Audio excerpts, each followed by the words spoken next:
కార్తీక పురాణం 21వ అధ్యాయం 11/11/2025 మంగళవారం. మూలం స్కాంద పురాణాంతర్గత వశిష్ఠ ప్రోక్త కార్తీక మహాత్మ్యం 21వ అధ్యాయం. ఈ విధంగా యుద్ధానికి సిద్ధమై వచ్చిన పురంజయునకు కాంబోజాది భూపాలులతో భయంకరమైన యుద్ధం జరిగింది.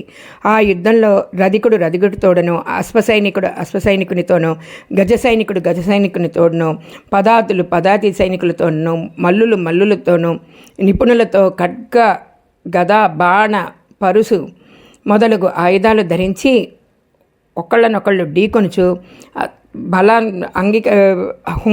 హుంకరించుచు సింహనాదాలు చేసుకుంటూ వీరత్వాలను చూపుకొనెను. బేరీ దుందుబులు వాయించుకొనుచు, శంఖములను పూరించుకొనుచు ఉభయ సైన్యములు కూడా విజయకాంక్షులై పోరాడిరి. ఆ రణభూమి యందు ఎక్కడ చూసినా విరిగిన రథం గుట్టలు, తెగిన మొండాలు, తొడలు, తలలు, చేతులు, హాహాకారాలతో ఉండిపోయిందన్నమాట ఆ యుద్ధభూమి. దీనావస్థలో వినిపిస్తున్న ఆక్రనందనలు, పర్వతాల వలె పడి ఉన్న ఏనుగులు, గుర్రాలు, కళేబరాలు దృశ్యాలే. ఆ మహాయుద్ధాన్ని, వీరత్వమును చూసి చచ్చిపోయిన ప్రాణులను తీసుకెళ్లడానికి దేవదూతలు పుష్పక విమానంపై వచ్చిరి. అటువంటి భయంకరమైన యుద్ధము సూర్యాస్తమయం వరకు జరిగింది. కాంబోజాది భూపాలుడు సైన్యం చాలా నష్టమైపోయినారు. అయినను 3 అక్షౌహిళ్లనున్న పురంజయుడిని సైన్యము ఎలా అతి సాహసంతో పట్టుదలతో ఓడించిరి. పెద్ద సైన్యమునను పురంజయుడికి అపజయమే కలిగెను. దానితో పురంజయుడు రహస్య మార్గంలో శత్రువుల కంట పడకుండా తన గృహానికి పారిపోయాడు.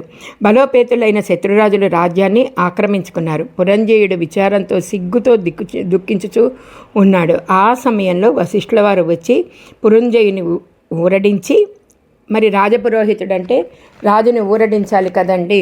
రాజా, మున్నొకసారి కూడా నీ వద్దకు వచ్చి తిని నీవు ధర్మాన్ని తప్పినావు. బ్రాహ్మణుల మాన్యాలవన్నీ తీసుకున్నారు కదా, అది తప్పు కదా. నీవు చేస్తున్న దురాచారాలకు అంతులేదు.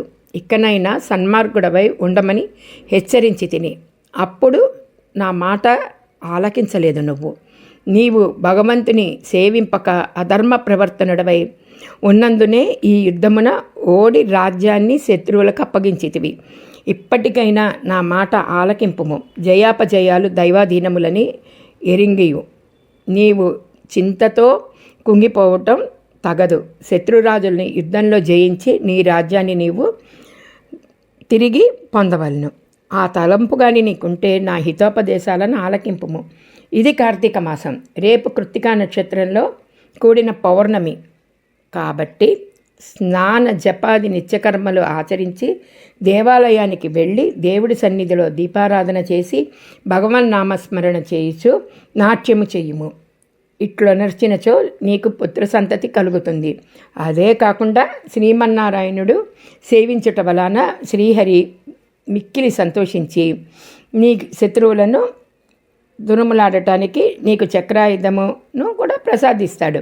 కనుక నీవు అట్లు చేసిన ఎడల పోగొట్టుకున్న రాజ్యాన్ని తిరిగి పొందుతావు.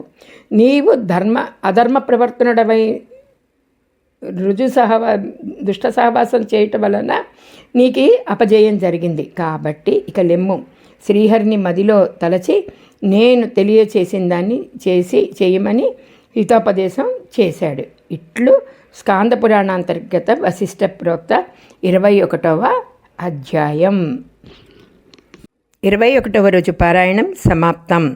సర్వం శ్రీ హరిహరార్పణం. దానములు యథాశక్తి, సమస్త దానాలు, నిషిద్ధ పదార్థములు, ఉల్లి, ఉసిరి, ఉప్పు, పులుపు, కారం.